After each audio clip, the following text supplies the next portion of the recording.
me, sir. Yes, sir. I am looking for a ride to Energylandia to ride some coasters. Do you know how to get there?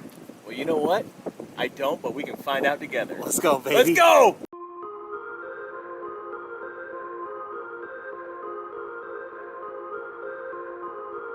I'm Gary, and this is Coasting with Culture, which is all about combining theme park visits and riding roller coasters with various cultural experiences around the world. As others began to arrive into Poland, the time has come for the Buzz Bar's first international event, Stumblelandia. The first day was all about trying to knock out all of the operating coasters that Energylandia had to offer, including some of the most anticipated rides of the entire trip. It's something to think about how a lone event with around 20 people in Texas has since grown into a larger coaster club in about a year. But that's exactly what's happened with Buzz Bars since forming in the previous summer. While I haven't made it to every event, it seems like each one manages to have its own unique identity from the others. Whether it was VelociStumble having some of the best tailgates, or Valley Stumble giving members the opportunity to be part of Valley Fair's Grand Carnival Parade.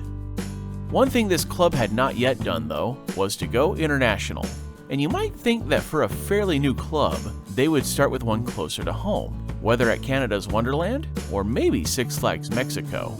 But that wasn't the case for this crew. That first international event would take place deep in the European continent at Energylandia, the incredibly fast-growing park in Zadra, Poland. This might have been a smaller group of folks for the event than several US stumbles, but that certainly didn't detract from the event. While Ricky, Tyler, and I were making our way back to Krakow, Larson caught up with those who went right to the first hotel upon arrival. Once the three of us made it back, we went to a local pizza place down the road that Larson had tried before on a previous visit called Paola Pizzeria.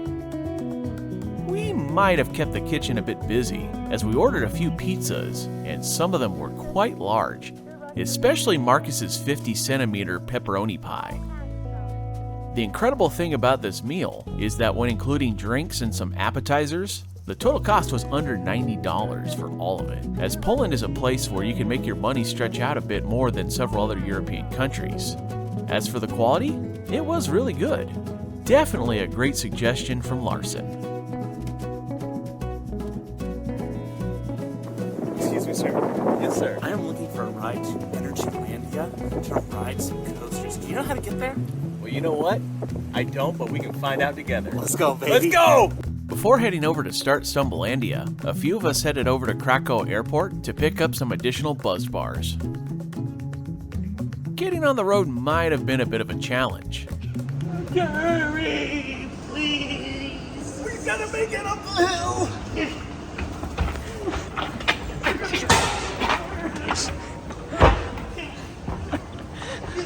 It's so hard. But eventually, we were on our way to Energylandia.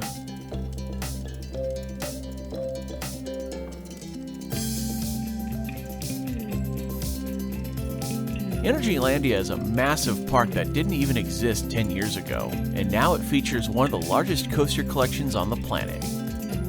Save for a few of their larger coasters, everything here either seems to be a Vekoma or SBF Visa creation. In many respects, it feels like two different parks, as the front half before the tunnel to the back half feels like a regular amusement park without a real set theme for any particular area, but once you pass through the tunnel, the theming of these areas feels more concise, between the medieval area with Zadra, the water-based Aqualantis area with Abyssus, and the new candy-themed area that was still under construction during our visit. Another unique touch I noticed at Energylandia was the way that they used numbers at their food stands at the entrance of attractions, which corresponded with those found on park maps, helping to make navigating the park even easier.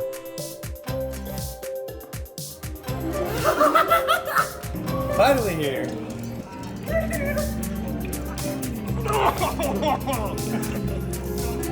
Oh, there's Kelly too. Hi! Joey! What's up? You came out of nowhere.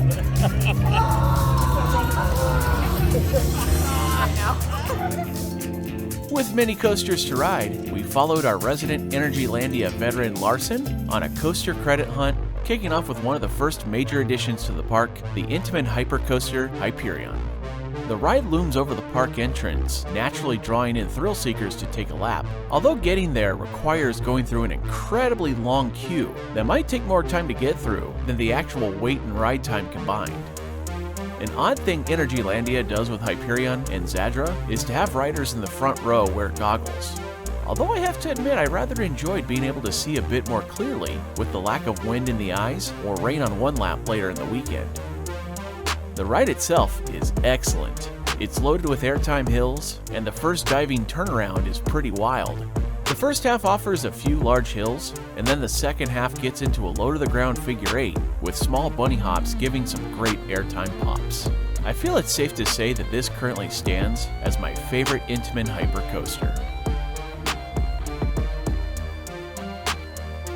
As we continued on, we began the gauntlet of many shameless coaster credits that can be found at Energylandia. The first of which was the SBF Visa 3-loop spinner Happy Loops.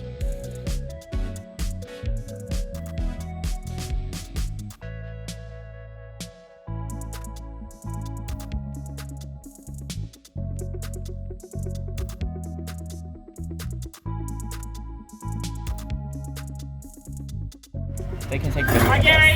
Hi, Mike. How you feeling? I'm good. Are you happy on the Happy Loops? Oh, this is Happy Loose. I thought it was Pretty Loose.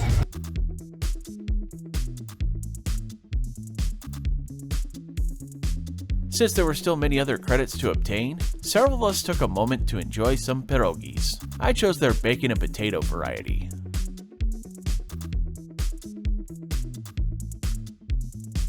Ooh. This is good.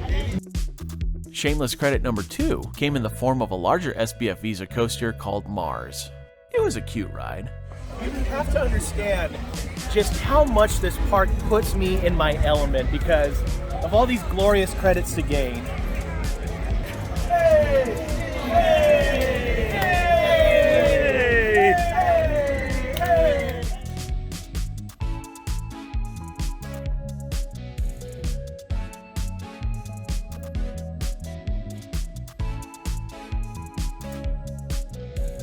We then stepped up the intensity a bit with a ride on their Intamin water coaster, Speed. This ride, like many of the mock water coasters, offers a bit of a coaster layout to differentiate it from a flume or shoot the chutes ride, but has a fairly unique layout compared to the mock offerings, as the big drop from the elevator lift leads right into a shallow splash before continuing to the longer coaster portion, then into the larger splash finale.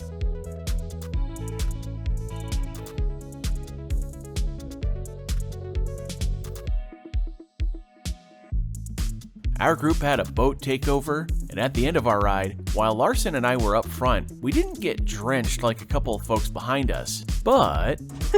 Yeah, so somehow the magic of my experience of living in the Pacific Northwest has given me a safety bar of dryness.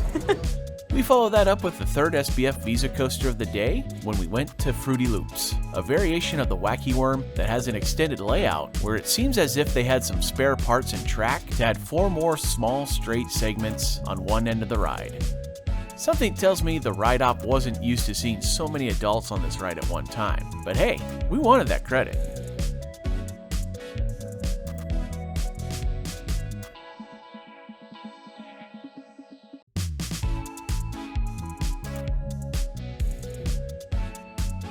From there, we went on to a very tiny ride called the Circus Coaster, which also comes from SBF Visa. This powered coaster has incredibly small spacing for the lap bar, so I joined everyone who skipped and watched as Emma and Ricky got their ride in. While I will count powered coasters, if you can tell that gravity actually speeds it up. For what it's worth, in good conscience, I don't know if I would count that one. Gotta be honest, just seems a little iffy.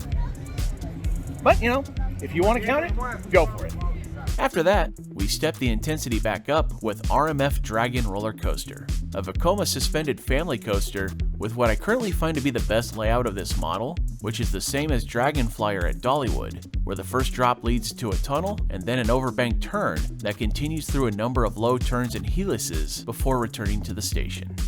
our larger group started to scatter about as some folks continued on other rides, and some took the time to grab a beer, or in Marcus's case, a bucket of chicken.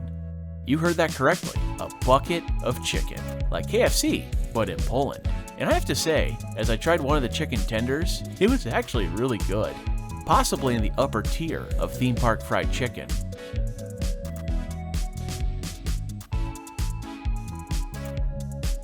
After a quick break, the hunt continued with Energylandia, a Vekoma Junior coaster with the larger layout seen at the likes of several Universal parks and Cedar Point. This one featured the new style of train with individual lap bars, making it easier to ride with a friend.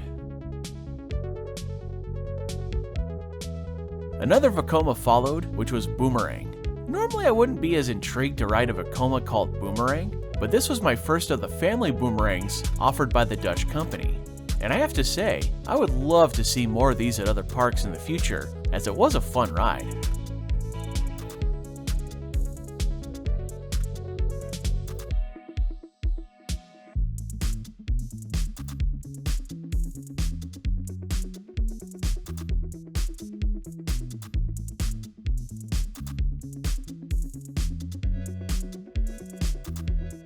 The next ride was Viking, an SBF Visa spinning mouse coaster, which for some reason has over-the-shoulder restraints.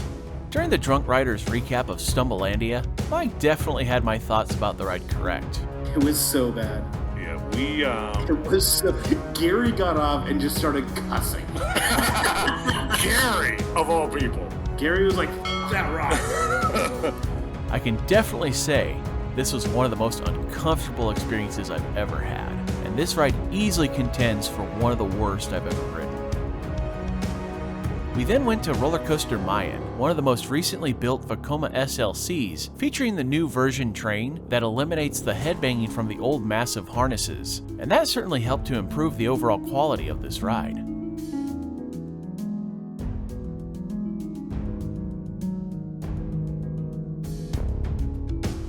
From there, Steve and I split off on our own for a bit and went to Formula, one of the new generation Vekoma launching coasters with a small, compact layout filled with some neat inversions and great pops of air.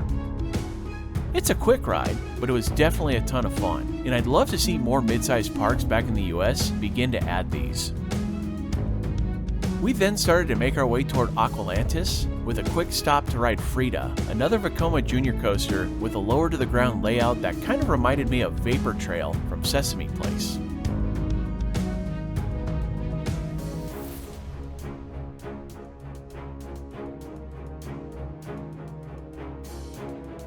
It seemed odd to have this and Energylandia in the same park, but that wasn't the only case of two similar coasters, as we followed that up with Light Explorers, which is another Vekoma family boomerang coaster. It does have a very different layout than Boomerang though, and its above water setting really helps it stand out.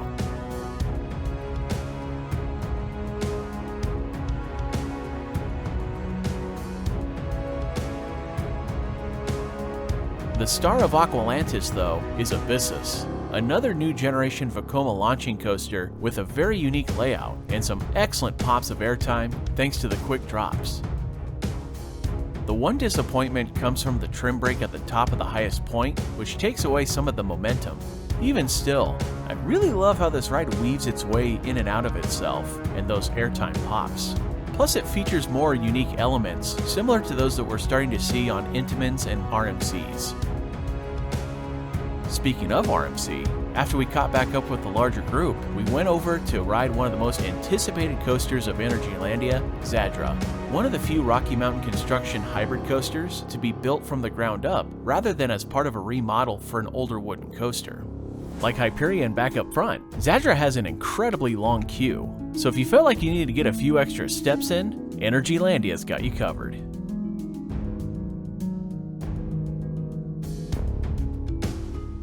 This ride easily fits with the upper tier of RMCs, as it offers great airtime while also having one of the best inverted stalls of any coaster and a zero G-roll that leads right into a curved drop through the structure, which might be one of the coolest elements RMC has made so far.